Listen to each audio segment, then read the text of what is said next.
సీమలు చూడు, ఎండాకాలం అంతా సీరియస్ వర్క్లో ఉంటాయి.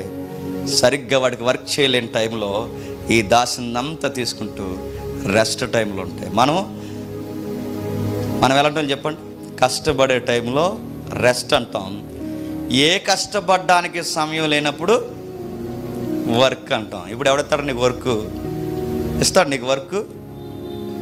ఎవడో కరోనా టైంలో అన్నాడట, ఉద్యోగం కొట్టేద్దని కానీ కరోనా వచ్చింది అన్నాడు.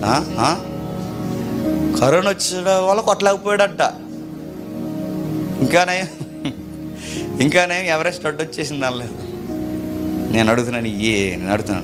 బద్ధకస్తుడు కారణాలు చెప్తాడు, బద్ధకస్తుడు వాతావరణం అంకెడతాడు, బద్ధకస్తుడు వాడి టాలెంట్ని వాడు మర్చిపోతాడు. బద్ధకస్తుడు చివరికి ఏమైపోతాడు చెప్పనా? ఈ మాట అంటున్నందుకు ఏమనుకోకండి, వాడు యూజ్లెస్ ఫెలో అయిపోతాడు. యూజ్లెస్ అంటే వాడికి వాడు కూడా ఉపయోగం